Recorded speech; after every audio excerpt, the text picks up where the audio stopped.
everybody. Welcome back again to a little Austin Sports Weekend with Austin the Man here himself. We've got a busy week in sports this week. We got the Super Bowl coming up. We're knee-deep in college basketball right now, only about, 6 weeks away from starting March Madness?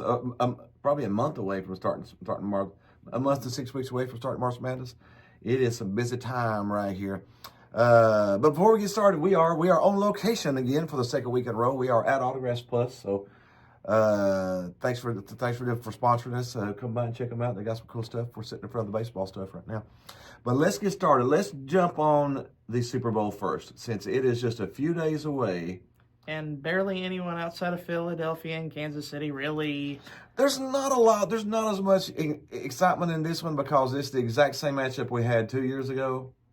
And the exact same team we've had in there for the last 3 years with the Chiefs.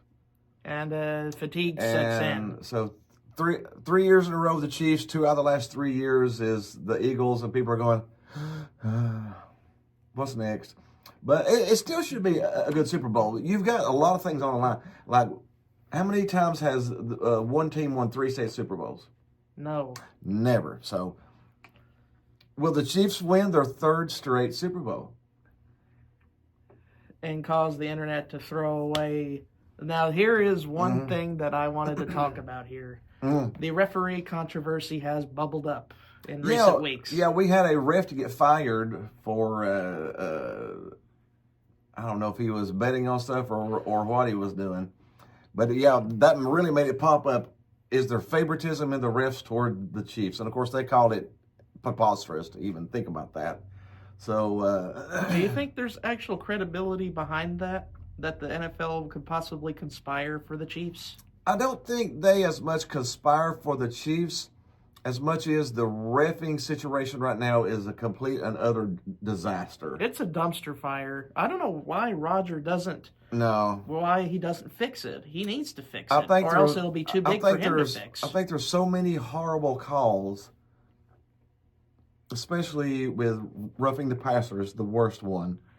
Are you saying we eliminate roughing the passer? No, I think every call should be reviewable, and I almost think they should slim down roughing the passer some. You know, if you come by and your hand hits, the side of the helmet, like, it's not roughing the passer, it's football.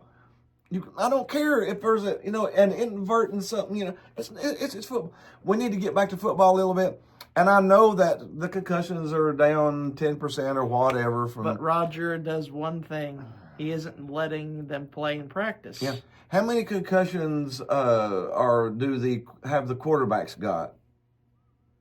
Compared to every other player. So you can still have roughing the passer when somebody obviously hits somebody once the ball's out of their hand. I can understand that. Or if you're 2 yards out of bounds and somebody shoves you through I can understand that. But if somebody comes by and goes, like that, and you fall down and you call a roughing the passer. Or if somebody goes on a quarterback sneak on 4th down and gets past the 1st down line and they get called back. There's some really bad. I think they should make every call reviewable. Now, I did see where they're actually getting into, they've been experimenting with electronic first downs. So, Roger Goodell said that might be soon. I don't know if it'll be this coming year or not, but they need to do something about this. I don't know. But I think every call should be reviewed. I think we should have full-time paid refs. They're not a lawyer that comes in and refs on the weekend. The NFL makes enough money. I mean, come on. Billions of dollars with a B. We should have a professional, full-time ref staff, one way or the other, and you're graded on how good you do. You make more money if you do good on the calls. You get deducted pay. I think they should be held accountable for some of the garbage that they call. Because you never really see any. They need to be held accountable. Remember, you want me to hold myself accountable when I made mistakes. The players have to hold themselves accountable for what they do. They can be fined $50,000 or something, or $100,000 for doing something wrong. The coaches and then the refs can make a call like they did with Buffalo and Kansas City last week and not get any punishment. That's impossible. Yeah. I mean, they have to punish these referees for making mistakes. Yeah. Or else they'll just continue doing the same thing over and over again. Okay, and I'm not a Kansas City hater. I've actually got a soft spot for Kansas City. I like Kansas City.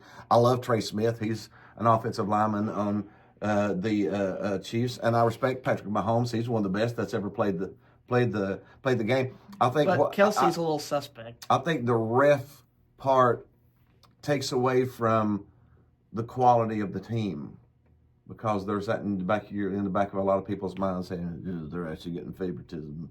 So I think the integrity might be taken away because Roger Goodell's not doing a very good job with the He's ref not situation. addressing it very well, is he? No, he doesn't address anything very well, to be honest. So. Do you think, now here's the second part of the discussion.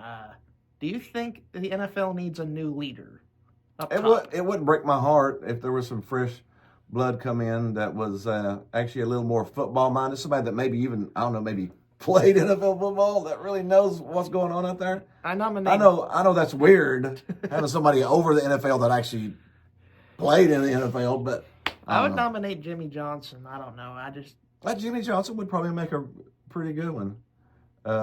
He definitely knows football. I would anybody, Bill Parcells, but anybody in that league, that's been in it, done it, coached it, played it, whatever, I think would be better than what we got. But anyways, Kansas City, I'm definitely not a Philadelphia. I'm a Dallas Cowboy fan, so I am not a Philadelphia fan. I respect Barkley. He is just... This year, he's exploded like a stick of dynamite. Especially in a era when running backs are treated like dirt. They're disrespected quite a bit. Barkley has come in there and taken over. So I'm probably still... Maybe the running backs would be more valuable if their offensive lines were capable of being actual block helpers. Well, there's more emphasis put on running quarterbacks now than there are running backs. So, and a lot of times I don't know. I'm just glad to see Barkley bring back old school. I love seeing 2,000 his yard games. Season. I love Travis Henry.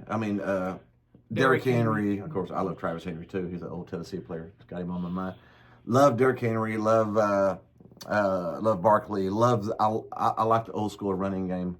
So, but I still, until somebody beats the Chiefs, I gotta probably go with the Chiefs favored by 1.5. I probably got to lean Chiefs until that happens. And all the rage that comes with it. Mm-hmm. Yeah. You want to pick Kansas City just because of the talent pool that they always seem to do? They definitely have talent. But, think about the Philadelphia's got the Hurts, which is a really good quarterback. They got Devontae Smith. I wouldn't say it's a guarantee because of Philly's talent. A.J. Brown, Devontae Smith, Barkley, the coordinator matchup that matters the most here: Kellen Moore versus Steve Spagnuolo. I think Spagnuolo definitely has the advantage on that one. He's had a top 5 defense the entire. The reason the Chiefs are here is because Spagnuolo, their offensive coordinator, is terrible. Matt Nagy he's got one of the worst offensive coordinators that's in the game. And there was actually some. They got Patrick Mahomes and a bad offensive coordinator. They got Steve Spagnuolo keeping them above water 90% of the time. That's exactly how it is. I'll tell you what. How many games have the Chiefs scored over 30 this year? Only once, and that was the AFC Champion. And how many times has Spagnuolo kept opponents under 20? A bunch. Which means the Chiefs are top 5 in almost every defensive category under Spags since he came there. The matchup in this game is not the Chiefs' offense versus the Philadelphia defense. The matchup is the Chiefs' defense versus Philadelphia's offense. If the Chiefs' defense shut down Philadelphia's offense, that's game over. It's game over. Because Patrick Mahomes is going to score some points. You ain't going to stop the man from scoring some points. And he's scoring in the 20s if he falls forward on something. He's going to score in the 20s. Or else he can use his referee magic powers. Oh yeah, there might be something back there. It's funny. You want to know why Patrick Mahomes' number is 15? Because if you touch him, that's how many yards you get penalized. Oh Lord. Anyways, I'm probably leaning towards Chiefs, and it would be exciting to have a 3-time winner and the blah blah blah that comes with it. I'm not excited for either team, honestly, because again we've seen them over and over. I would have loved to have seen Buffalo and Detroit, but maybe next year we'll get something like that. But we're definitely not getting Dallas Cowboys. We're probably not going to get the Panthers. We're probably not going to get the Browns. Probably either team in the playoffs for the next 5 years. Probably not. But anyways, we're sort of leaning towards that. Let's talk about it a little. We are knee deep into college basketball. Let's go to the top 20 or top 10 rankings. Yeah, we'll go ahead and talk about the top 10 again. Auburn again is the best team in America. They're 20-1. The only game they've lost was to Duke.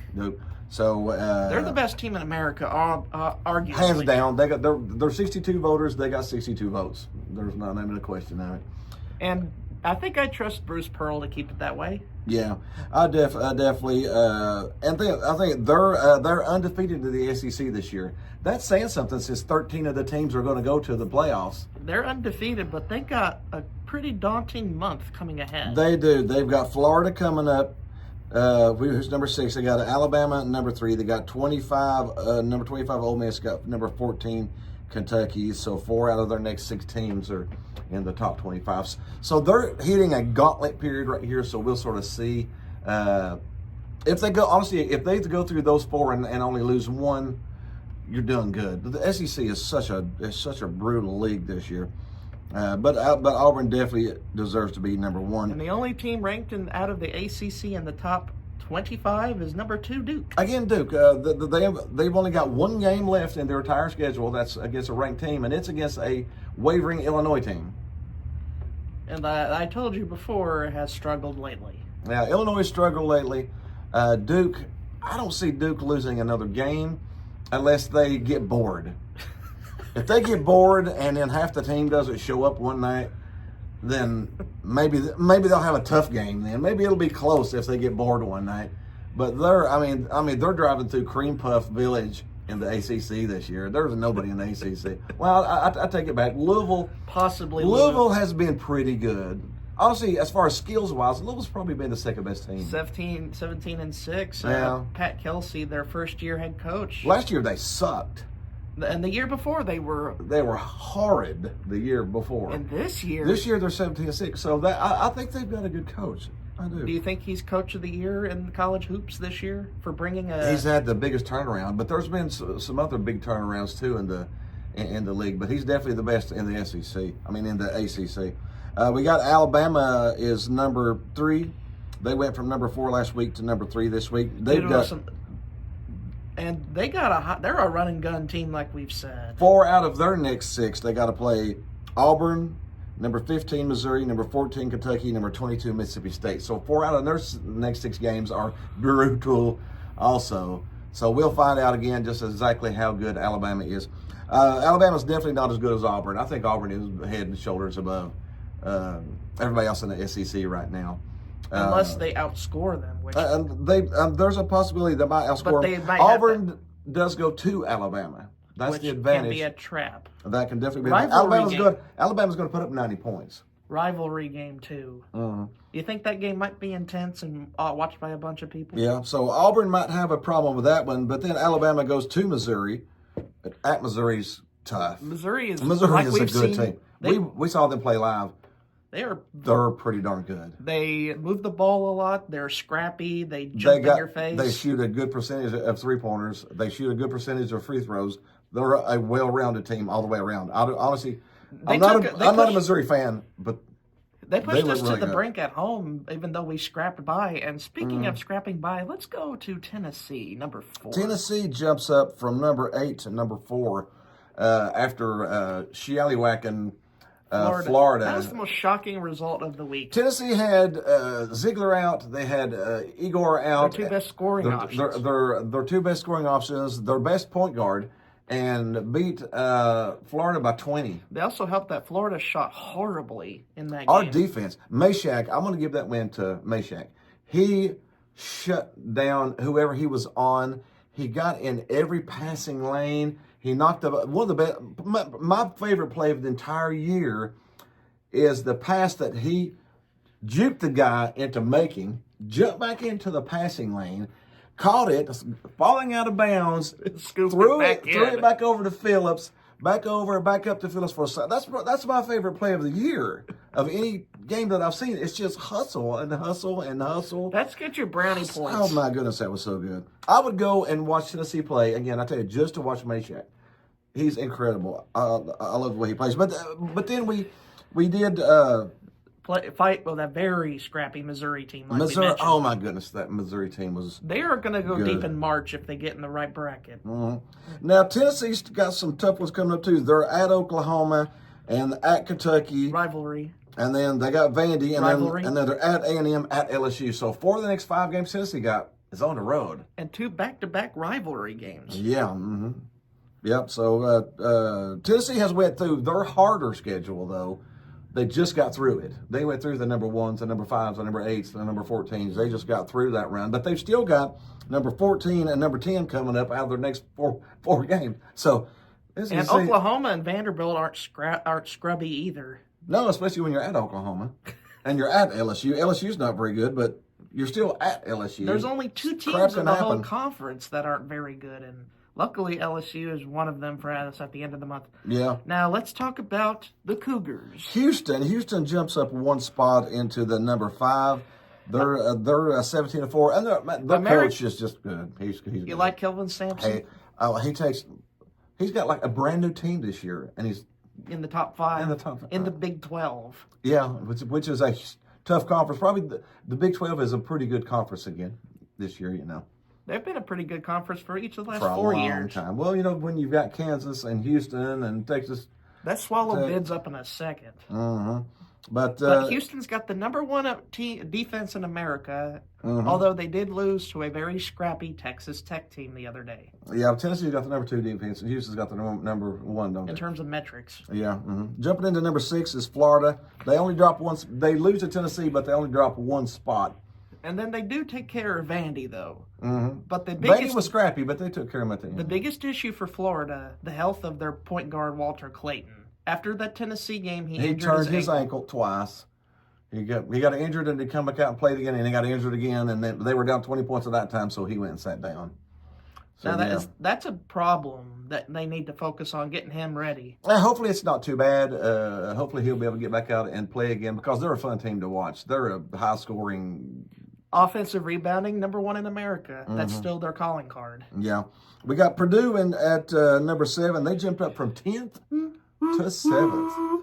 I haven't watched Purdue enough to know. But they don't have Zach Edey. If they're actually that good or not. They don't have that big presence like Zach Edey last year, so they've focused primarily on their guards. Yeah. They've only played what?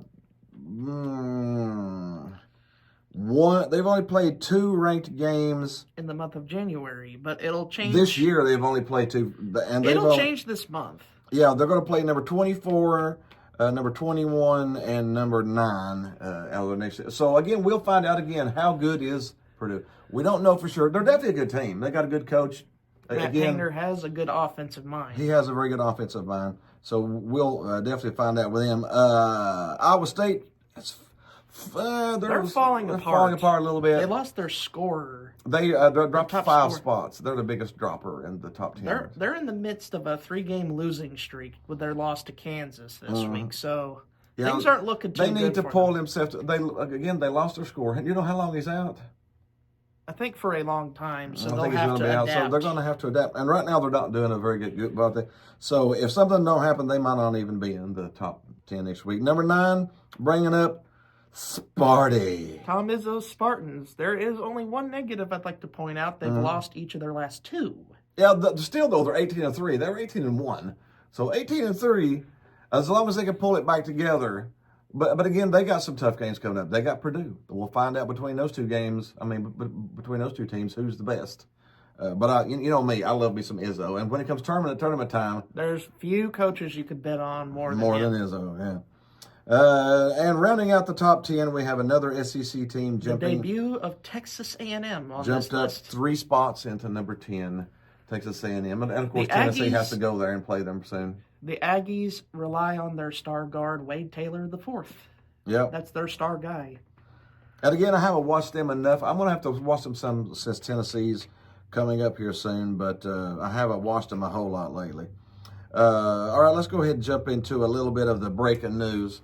Some of the big breaking news for us, because we're Tennessee fans, is Dalton Knecht goes from LA to your Charlotte Hornets. Charlotte Hornets. I'm actually excited a little bit for that. Dalton started out, he played one game for the Lakers and scored 22 straight points for them. And then after that, I think somebody might have got a little jealous or mad or something, and they buried him on the depth chart on the bench. So I don't think they were using Connect ever since He's a shot creator, not a shot maker. You can't stand him in the corner and throw him the ball 5 times a game and expect him to get in. So I'm actually glad that he's out of there and going over to play with Charlotte there. I'm actually excited to see. I think he could flourish more. Do you think he would have been buried on the depth chart with Luka now there? Yeah, I think so. Luka's a shooter. LeBron's a shooter. Would he ever get the ball? Probably not. He would have not. He would have never seen the ball there. He would have literally been standing in the corner waiting for somebody to throw the ball to him 4 or 5 times a game. That's how he would have been used. The biggest issue, though, like I've said before the video started, we were talking about it, defense. Defense, yeah. Charlotte's going to have to... but also the Lakers. The Lakers, too. Yeah, it's going to be... The defense is going to have to be They better hope they outscore some people. Yeah, they just want to run and gun people. Mm-hmm. And then the other breaking news, Luka did go to the Lakers, so... that was a little giveaway there.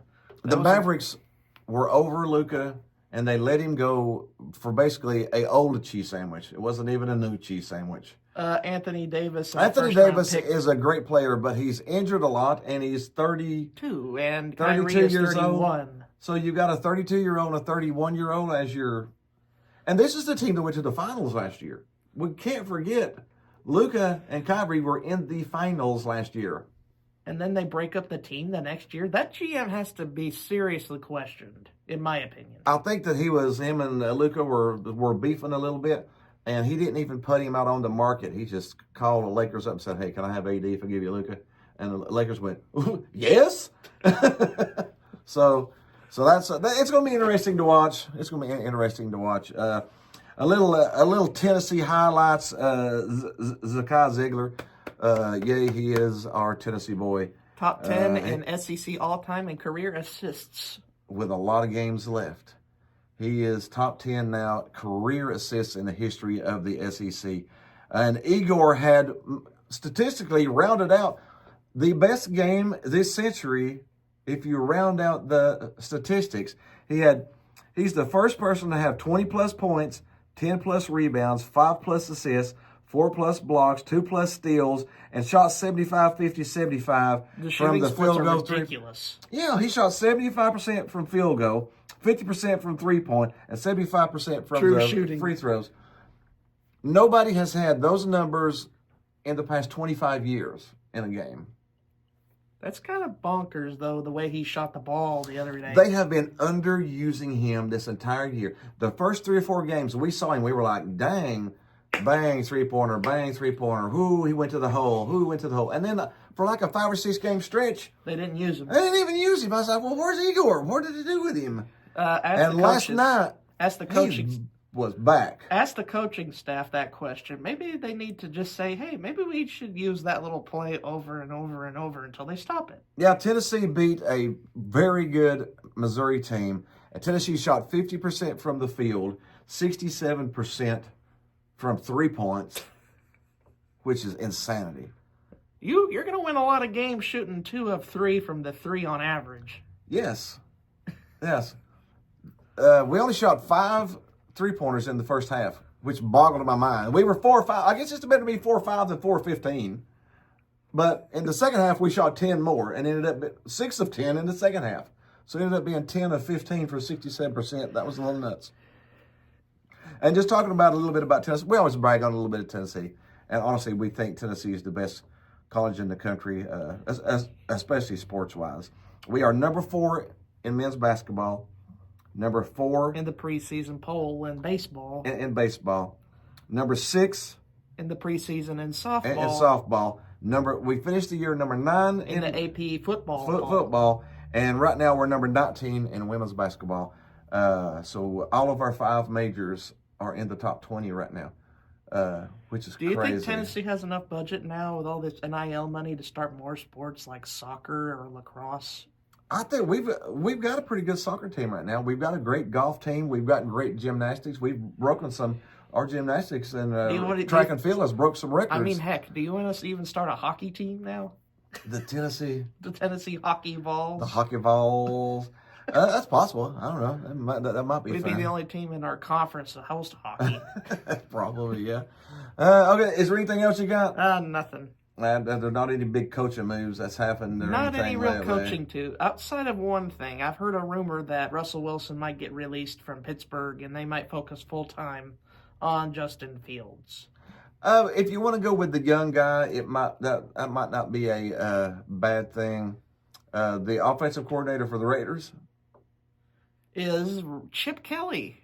Chip Kelly. They stole Chip Kelly from the Ohio State. The Ohio State championship coaching staff ripped away in a matter of weeks. So they have defensive coordinator gone, offensive coordinator gone. They paid Chip Kelly $6 million as an assistant, offensive coordinator, an assistant to the coach, offensive coordinator. He got the job done, but Pete Carroll and Chip Kelly. Do you think they might have good offense? If they don't, something's wrong. Something is seriously wrong. Because those two are some of the two best offensive minds in the game, and that's going to be something to see. They'll have to get a quarterback.